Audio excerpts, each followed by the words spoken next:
Good morning. We are in this series that we're doing called James Advice for Refugees Traveling the Jesus Road. So if you recognize this isn't your home, you just kind of long for something a little better. You know, there is a better place. One of these days I expect to be there. Amen. Not too soon, but I expect to be there. That's my home, that's my destination. In the meantime, I'm a refugee down here. I really don't fit. I really don't belong. This world is not my home. This is not where I want to spend the rest of eternity. I've got a better place. So we're looking at James chapter 5 today, some verses out of chapter 5 that help us know how to navigate the Jesus road. You know what navigate means? Here's how Webster defines it: to steer a course through a medium. Through a medium means it might be this, might be that. Now, typically we use the word navigate. We think of on the ocean. Now, how do we get from here to there when there's no reference points? There's no street signs. How do we know where to turn? But now, people fly. So navigate is a term that's used for flying. Where do you turn left, turn right, how high? Well, there's no reference points up there in the sky, so how do you know? You got to navigate it. You and I typically use the word navigate when we're taking a trip. We're in our automobile, and there's so many options, so many different ways I could take, but we have this new scientific device called a GPS that helps us navigate the highways. Can even tell you when there's a traffic tie-up ahead, so you can take a detour if you want. It's so amazing. If we ever got in a war again, I don't know what GPS would do for us, because the enemy knows everything we know. So navigate is how to make the right decisions while I'm on the journey. I'm not at my home yet. I'm headed for my home, but I'm living down here, and there's things that happen down here on this planet that just give me confusion. I'm not sure which way to take. I need some spiritual GPS to direct me in the right way. Where do I turn? How do I deal with this conflict? How do I deal with this problem that's come up? That's navigating. So how do we navigate the Jesus road for us as refugees on this journey? So in James chapter 5, I've got 4 aspects or things that he tells us to do, rules that we should follow in navigating this life down here. And here's the first one, if you want to write it down in your notes. Resist taking advantage of the weak. We need to resist that temptation. We're always going to have people around us that are weaker than we are. They don't have the faith we have. They don't have the financial resources we have. They just don't have what we have. And it's easy for us to take advantage of them. And James tells us not to. Listen to what he says here in chapter 5, verses 4 through 6. You refused to pay the people who worked in your fields, and now their unpaid wages are shouting out against you. The Lord all-powerful has surely heard the cries of the workers who harvested your crops, while here on earth you have thought only of filling your own stomachs and have a good time. But now you are like fat cattle on your way to be butchered. You have condemned and murdered innocent people who couldn't even fight back. He's writing to Christians here. He's not talking about the abusive secular world out there. He's talking to Christians. That's right. We got to be careful that we don't pick up the secular world's way of doing things. Right. God's got a whole different philosophy and a whole different way for us to live our life in navigating this Jesus road. To take advantage of the weak is a temptation of pride. One of the big problems we have in the church world is spiritual pride. We think we have arrived. We think we're a little better than the people who are out there where we were before. And we tend to want to take advantage of them. It's a natural temptation of pride, spiritual pride. We think we're better than somebody else. One of the things, this is part of my life testimony, one of the things that God will not let me get away from is where I came from. He keeps reminding me of those humble roots I had in the beginning when He called me into ministry. I didn't deserve it. I got some ugly things in my past that God had to deliver me from. But I've been delivered. And it's changed the way I think. It's changed the way I treat other people. There's always somebody who's not spiritually where I am. And what I have to do is reach down and pull them up. I must never take advantage of somebody else who's not where I am. You must never take advantage of someone else who's not where you are. So resist taking advantage of the weak. The world has this philosophy. It's called survival of the fittest. It's the basic principle of evolution, that we humans are more highly evolved than the dogs and the cats. So it's survival of the fittest. Whoever is the fittest takes advantage of those other ones, those other life forms. Of course, as it applies to human nature and the culture in which we live, survival of the fittest means the guy who's got more money, the guy who's got more fame, the guy who's got more influence wins over everybody else. Take advantage of everybody else. You hear what I'm saying? Resist. This is one of the basic points if we're going to be successful on this journey on the refugee road, is to resist taking advantage of the weaker ones around us. Just don't do it. Help somebody else. Here's the second principle I want us to see. This is found in verses 7 and 8. Remain patiently steadfast. Amen. You know what patient means? Yeah, you know what patience means. You don't like it, but you know what it means. We Christians have to be patient on this refugee road. And you know what steadfast means. It means you don't budge. Right. So all of us Christians, we need to evaluate right now what we believe. What do we believe, and how does that apply to my life individually? Not all of us Christians, but my life personally, my personal relationship with Jesus Christ. What do I believe? Right. And then I need to be patiently steadfast and not budge. Right. Hang on to that. In verses 7 and 8, James says, "Be patient then, brothers and sisters, until the Lord's coming.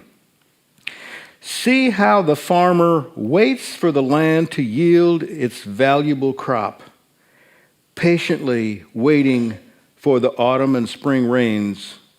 You too, be patient and stand firm, because the Lord's coming is near."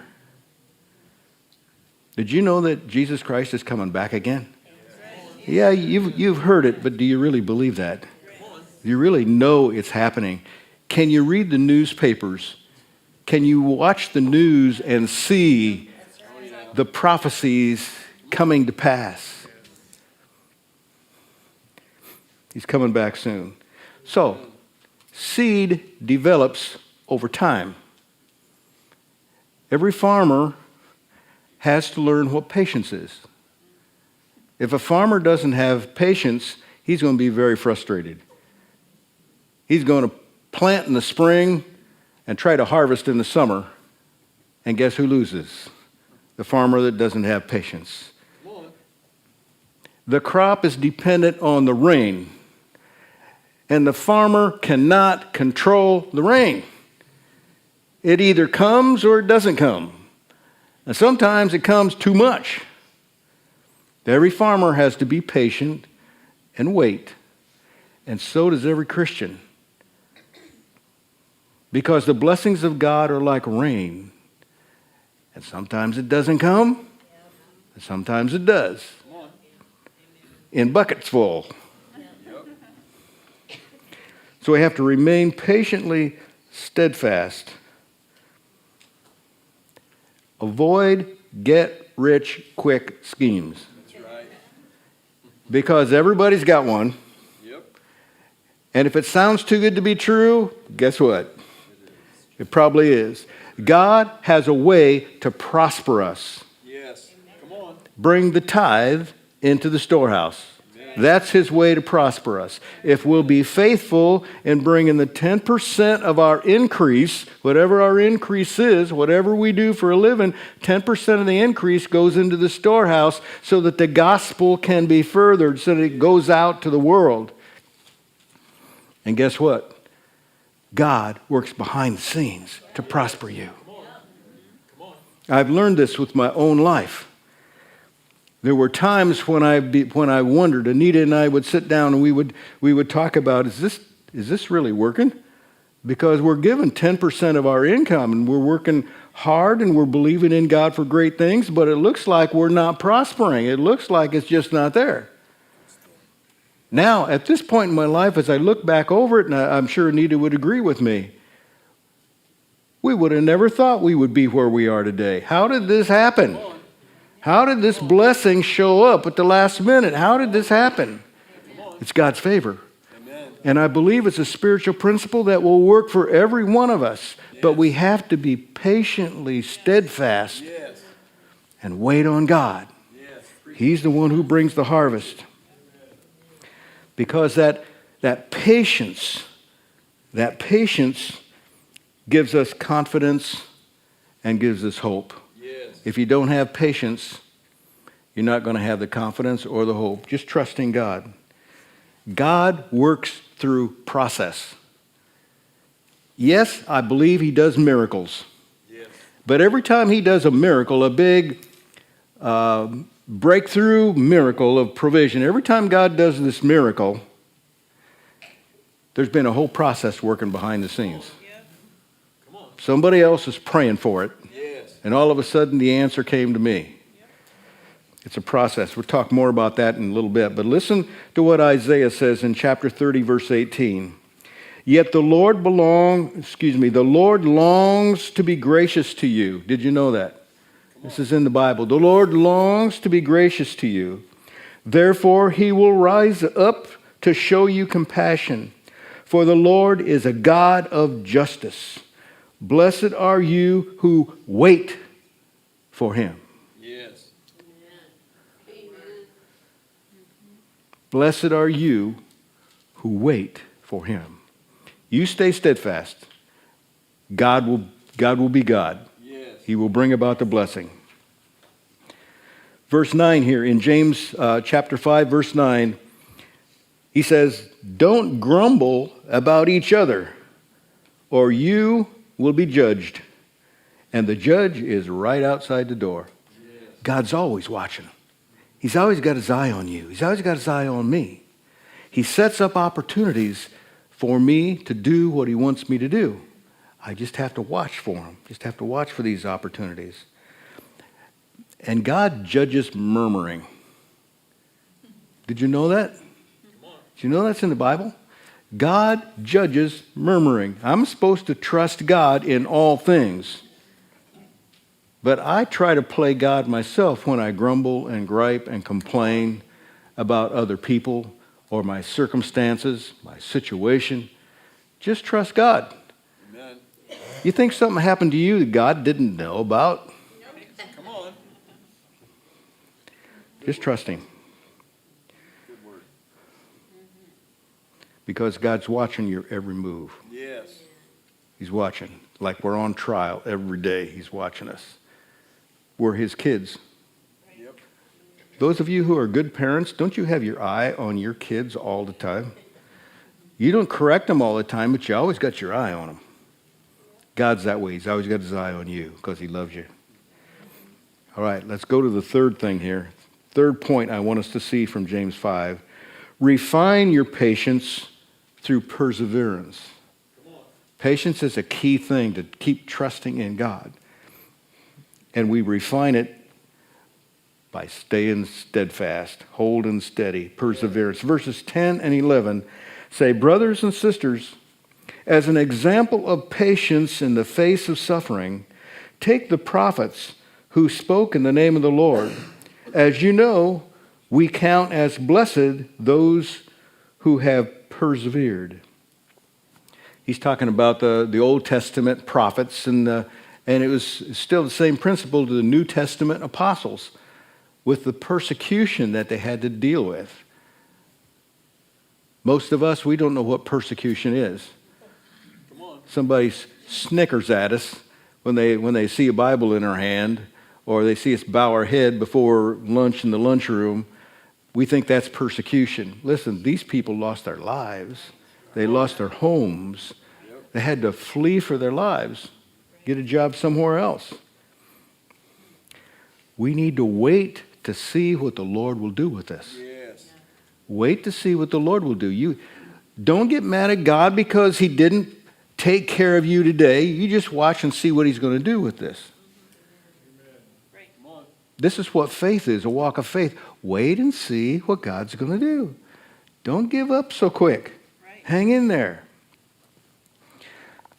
I brought this in from home. This is a little game we have at home. It's a little metal base. It gives you some answers. There's a yes, a maybe, definitely, no way, try again, ask a friend. Each of these answers has a magnet. And then you got this metallic ball here attached over it. And you just get the ball moving, and it gives you an answer. But you got to wait. My granddaughter one time was playing this with me.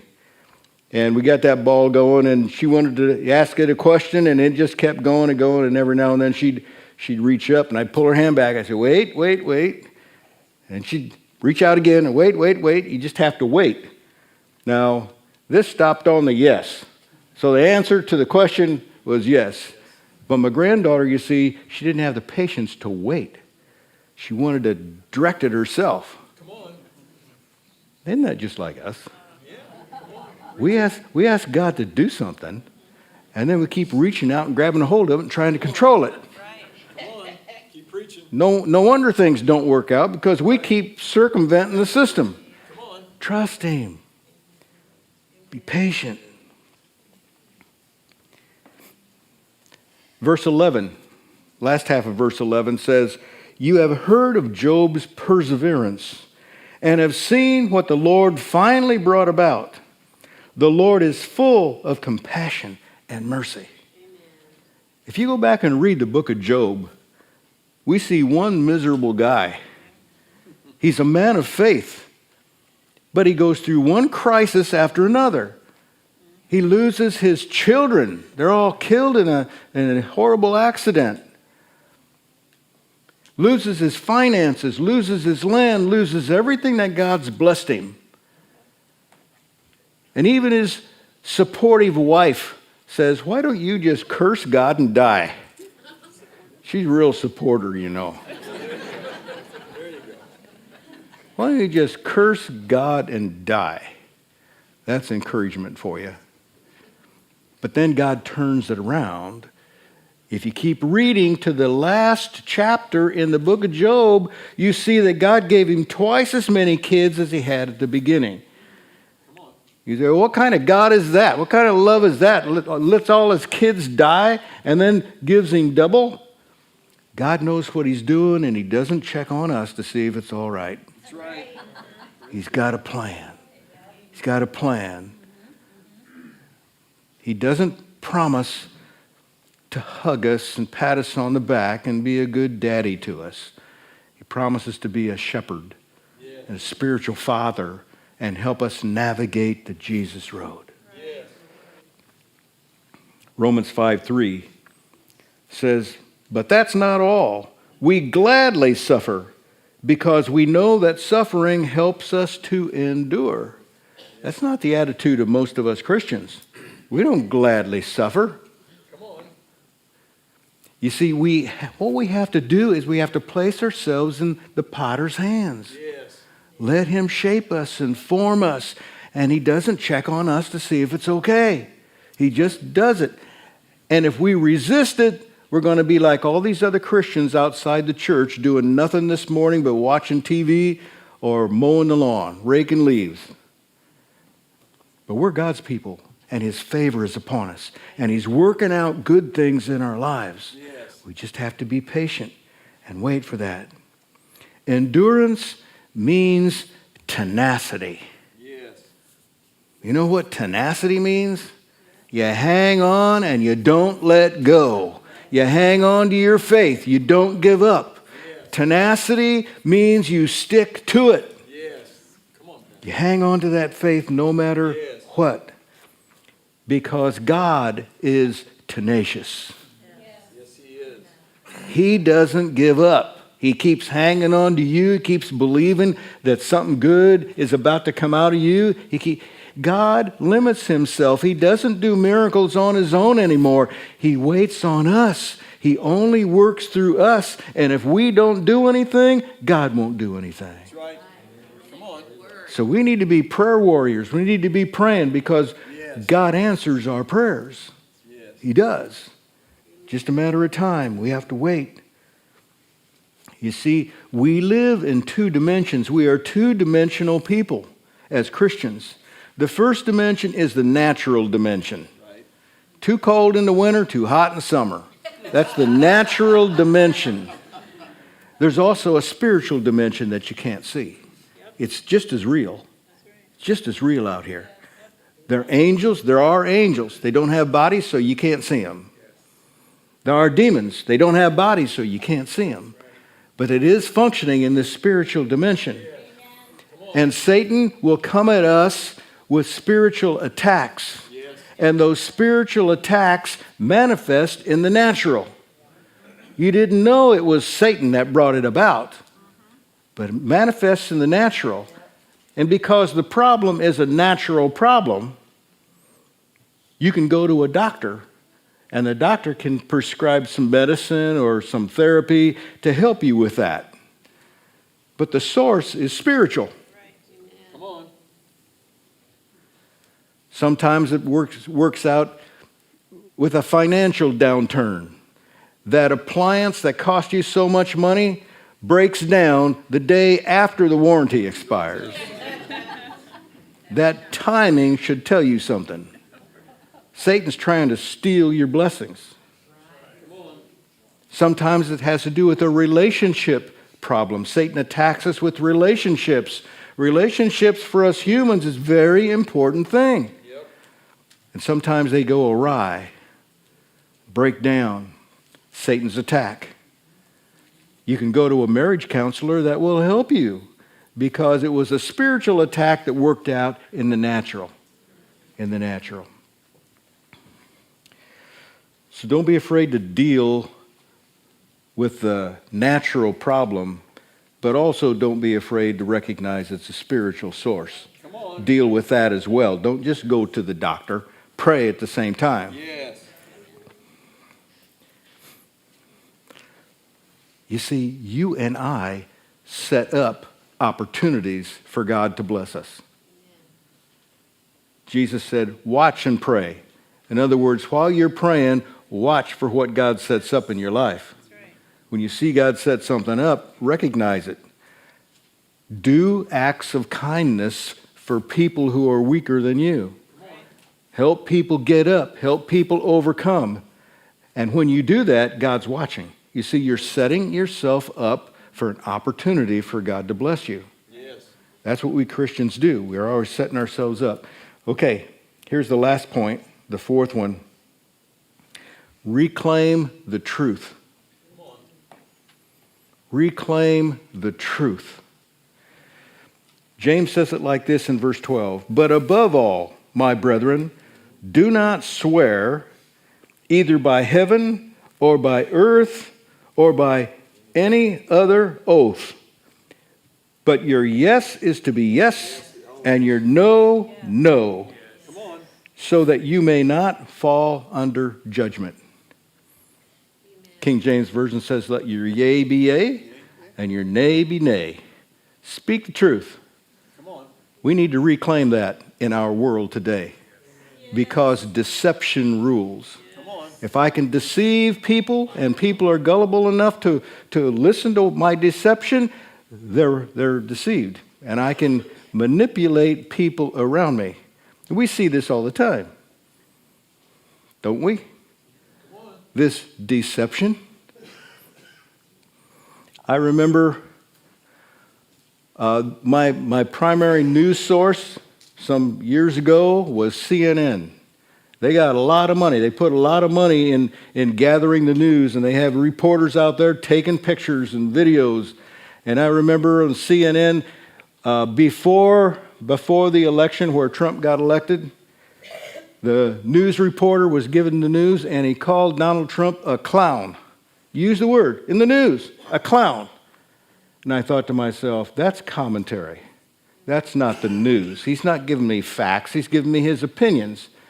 And I got frustrated, and I stopped listening to CNN because I don't want to be exposed to this left-wing propaganda.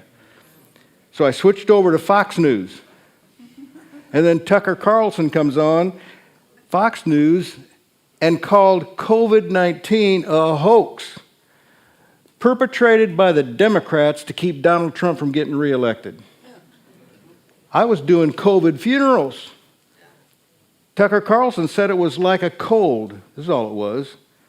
I got mad at Fox News. I stopped listening to it because I didn't want to be exposed to that right-wing propaganda. I want the truth. Just give me the truth and quit trying to spin my mind with propaganda. Don't want to hear that. I want to know what's happening in the world around me, but I don't want to be deceived. There you go. Preach it, Pastor. We all should have that kind of desire for truth. Yes. For truth. The Bible tells us to speak the truth in love. Come on. You don't speak the truth in hate, and deception, and propaganda to try to deceive people because the world around you is stupid. I don't want to be treated like I'm stupid. That's right. I want to be treated with respect. So I now get my news from AP News, that's where the newspapers get their news. It's kind of in the middle, gives me the truth. It doesn't give me a bunch of propaganda. Because we live in a world of deception. Right. Heard this story about this lady who was having a dinner at her house. So she went to the butcher shop to buy a chicken because she wanted to fix chicken for the meal. So she ordered this chicken. And the butcher reached down and pulled up this chicken and put it on the scales. Lady looked at it. She thought, that doesn't look like it's enough. I think I ought to have a bigger chicken. So the butcher picked up the chicken and put it back under there, and he realized he only had one chicken. So he put that chicken back up on the scales and pressed down with his thumb a little bit. Weighed more. That's a bigger chicken. And the lady looked at that chicken and she said, on second thought, I think I need a bigger chicken yet. So just give me both of those chickens. Your deception will always catch you. Your deception will always catch you just like it did for the butcher. Worship team's going to come on up. But before we go into this last song, you and I on this refugee road need to be careful to build a reputation of trustworthiness. We as Christians, we need to get the world to believe in us. Otherwise, they won't believe in anything we say about our faith. We need to be trustworthy. Let your yea be yea, your nay, nay. Just speak the truth and do it in love. That's right. You build a reputation of trustworthiness over a lifetime. Yes. You wreck your reputation of trustworthiness in 2 minutes. Just by telling a falsehood. People won't believe you anymore. We need to work toward that. We need to work toward that. Keep your word. Yes. If you're going to say something, say it and mean it. Keep your word. We need to be people of truth. Yes. If I said it yesterday, I need to hold to it today. Well, yeah, but things changed in my life. Doesn't make any difference. When we built this building, we received pledges from people. We asked people to make a pledge on what they would be able to give toward this building. And we asked people to do it in faith, based on what you expect your income to be. So people would pledge in faith. And we had some people that lost their jobs after that. It was a minority. The vast majority of people kept their word all the way through that. But there were a couple people that had downturns in their circumstances, and they just could not continue to pay it. We forgave them in a minute. But we need to be careful what we say, because God's listening to us. Come on. God's watching what we say. Yes. So keep your word. Here are 4 basic principles on how to navigate the Jesus road. Practice them, and I'll promise to you, God will watch over you. Yes. He will take care of you. Yes.